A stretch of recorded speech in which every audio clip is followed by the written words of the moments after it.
Thank you to EA for giving me early access. Hi all, this is May and welcome back to my channel for a brand new speed build. So today I'm making a tiny fairy home in Innisgreen using the early access version of The Sims 4 Enchanted by Nature. The pack hasn't come out yet, it will be released on July 10th, but I've been so lucky to be able to check out the pack extra early thanks to the EA Creator Network. So just a little disclaimer that this isn't the final version. I haven't been playing with the final version, so if there are any bugs you see in the video, then we can only hope that they have been fixed in the final version coming out on July 10th. But yeah, one thing that I for sure wanted to try making with this pack is a hobbit home, which is something you'll find in the Lord of the Rings franchise, for example, like these kind of homes built into the ground, if you will. And I know for sure I'm not the only one making something like this, because even before the Enchanted by Nature pack, like even coming out, I've seen builders making these stunning hobbit homes similar to the one I'm making today. I decided to go for more like a simple tiny home with more of a focus on doing landscaping and showing off the new stuff coming with the pack. And I built this using only the base game and the Enchanted by Nature pack, so I wasn't using any mods when building this either, so no tool mod or better build by, which I normally use for building. And let me tell you, it was quite the challenge building on this kind of manipulated terrain without tool mod. Because when you change the terrain, like make it taller or anything like that, most of the time plants and items will float above the ground because it is not flat. And with tool mod, you can elevate items up and down as you please, quite handy like that. And I always use it when building in The Sims, just like in general. But this time I couldn't, so instead I used this trick I've seen other simmers do before, and that is to build a basement below the item I want to lower. So I grab the item, go down to basement level, and then use my bracket keys on my keyboard to raise and lower the items to the height I want it to be above ground. Then I can just delete the basement and it will be just like any regular item. I don't think the item might be useful. I'm not entirely sure actually, but I guess I will find out when I am playtesting. At least I haven't raised any like items that technically need any functionality, so I hope that will be okay. But yeah, definitely if you aren't able to use mods if you play on console or for any other reasons, then I do recommend using this method to build. It is definitely more time consuming than using tool mod, but I didn't really have any choice here. So you will see me using that trick a few times throughout the video.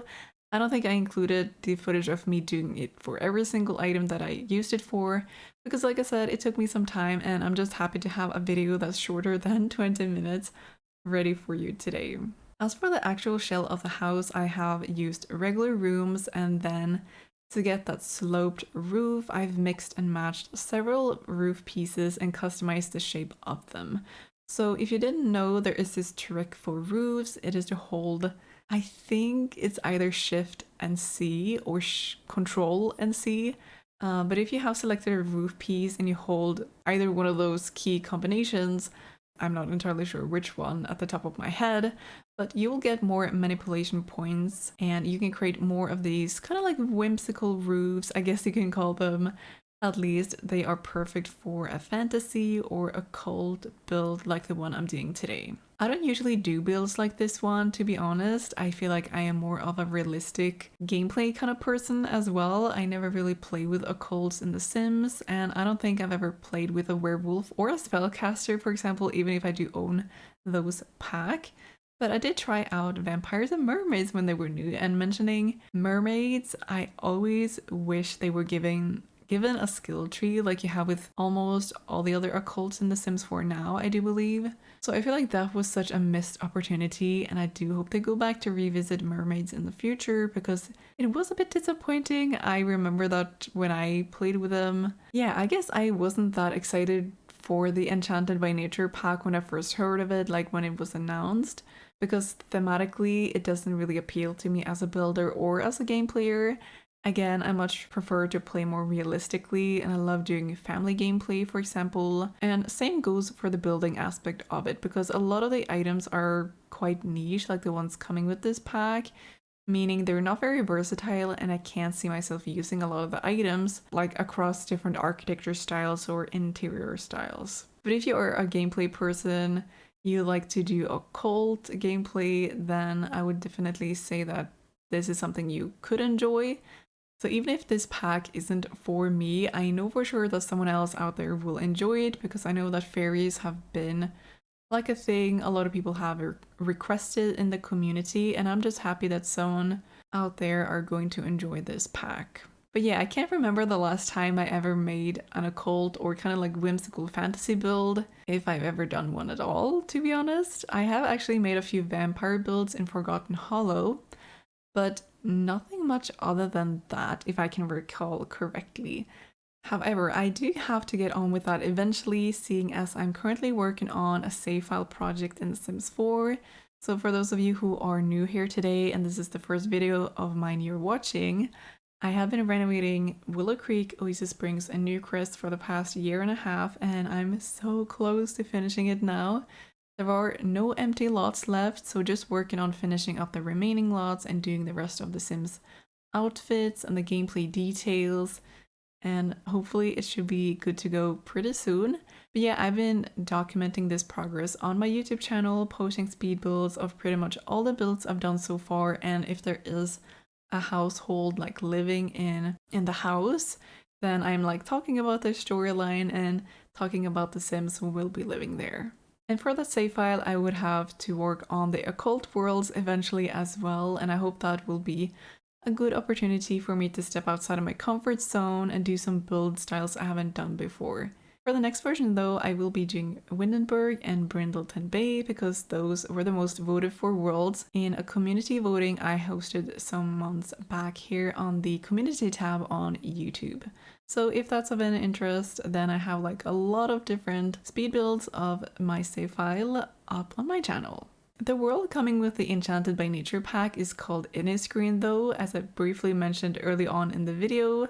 So this is quite the magical world as well, with 3 different neighborhoods that are kind of different from one another. And from my understanding, Innisgreen has some Irish influences in regards of landscaping and probably more. So there is an area with an ocean view and a pier, and the houses you will find here are surprisingly colorful.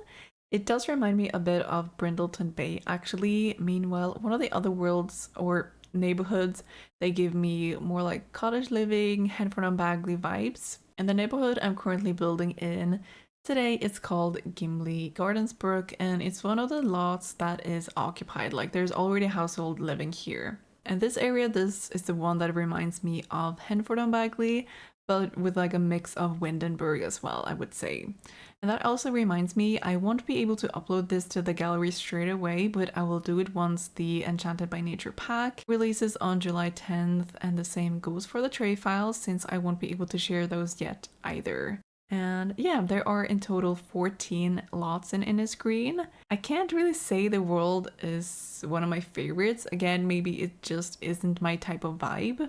But yeah, I think I prefer other worlds over this one, unfortunately. As for gameplay, I haven't actually done any yet. I was kind of planning on doing that for YouTube before I got my hands on this pack. Maybe just like a mini series of 2-3 episodes where I explore the world and the new gameplay features, but I've just been busy with other things and just generally felt a bit burnt out and needing to take a step back from The Sims to recharge, and also just do other things such as spending time with my family and being outside now that it's summer, which I feel like is important for me and like my mental health as well. So when I've been playing The Sims the last couple of weeks, I've mainly been focusing on finishing my save file so that I can finally release it soon. And that's another reason why I haven't posted any new episodes of the Very Veggie Legacy that I started not that long ago here on YouTube. And maybe I've just subconsciously been waiting for this pack to be released so that we can explore the new features in that series, because the pack seems very fitting for that challenge, but also for other challenges such as Rags to Riches, which I'm basically doing for the Very Veggie Legacy Challenge as well. So yeah, I am planning on returning to that challenge very soon. You know, I've just been enjoying it a lot. I just haven't found the right time to sit down and like commit the time it takes to record an episode. So yeah, I just wanted to give you a small update on that as well. And going back to the pack a bit more, there is actually a new job coming with the Enchanted by Nature pack. It's the naturopath career. I'm not entirely sure how you would pronounce this word, but I guess I'll just say it like that for now. But this is like a work from home or go to work kind of career that we've seen similar of in other packs. And since there is the new apothecary skill coming with this pack too, I do believe you would need that skill for this job to make elixirs and potions. And I've just like briefly read through the description of the career before recording this voiceover, and apparently you can have clients coming over to your home lot while you work, which is different from what we've seen before. So I guess that's interesting, and there are 2 branches as usual that you can choose from as you advance in the career, and this time we have the apothecurist branch and the lifestyle coaching branch. So it seems to be more of like an alternative career choice, if you will, and I can't say we've ever had anything similar to this in other Sims games in the franchise, but do correct me if I am wrong on that though. We do have some new traits and new aspirations coming with this pack. For the latter, there is a new category just called fairy, and for that one there is the fairy stories aspiration, which basically is just like a short introduction to becoming and being a fairy, I suppose. Which also reminds me, the fairies do have their own skill tree with different perks or fairy abilities you can choose from as you gain points and you level up. The categories you can choose from are manipulation, emotion, nature, and customization. And I'm pretty sure you can mix and match from the categories as you will, like you don't have to stick to just one theme. The next aspiration is elixir enthusiast, which is all about apothecary and the naturopath career. I'm honestly not the biggest fan of connecting certain careers to aspirations because it seems a bit restrictive in that way. Then last but not least, there's the nature nomad aspiration, and it's more about living in nature and taking use of the new features in the game, such as foraging, sleeping outdoors, bathing in open water, and such. And it doesn't really seem that advanced, to be honest. There is a new natural living skill though that seems to be a part of that aspiration, or you can still gain it outside of the aspiration, of course. But one of the tasks in that aspiration, it requires you to be like level 9 or something in that skill. And as you progress in this natural living skill, you can unlock new ways to solve any needs naturally, meaning higher skill Sims can choose to live without a bed, kitchen, bathroom, or a house at all if that's what you want. And this is another skill that could come in handy if you do the Rags to Riches challenge, or if you just want to have a Sim live outdoors off the grid without a house.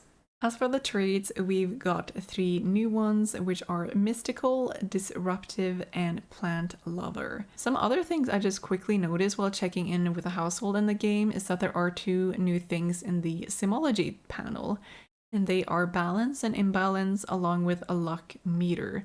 So the balance and imbalance expresses how a Sim's mood affects them over time, and Sims that generally spend more time in negative moods will move towards imbalance, while positive moods do the opposite and it will move towards balance. And it says that some major life events can also change the balance. As for the luck thing, it seems to be this randomly generated thing where it tells you either have good, ordinary, or bad luck. So with bad luck looming, Sims may need to beware of failures, fires, and fickle friendships. And with good luck, Sims may see an increase in good finds, positive social interactions, and maybe even that long-awaited promotion at work. I'm not sure yet if I'm a fan of this kind of feature, but I guess it can make the gameplay more challenging or random, I guess. So if you're a person who likes to plan stuff in detail for what you want to happen in your gameplay, then this might not be the feature for you. For me though, I mostly enjoy the randomness and chaos of the Sims 4 gameplay, so maybe this will grow on me. I haven't played with it yet, obviously, so I don't know 100% like what it entails, but I guess we'll have to see.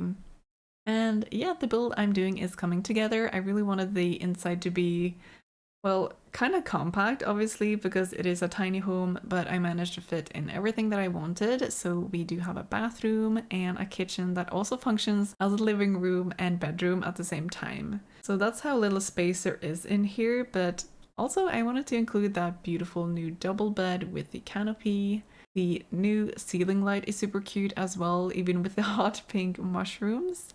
I also love the new base game update where you can easily add plants to roofs, and also the new glass wallpaper, which I haven't used for this build, but I will definitely be overusing them in the future. So yeah, besides that, you can see some of the new pack items displayed inside the house or even outside it. And as mentioned, I'm only using base game and the new pack for this build.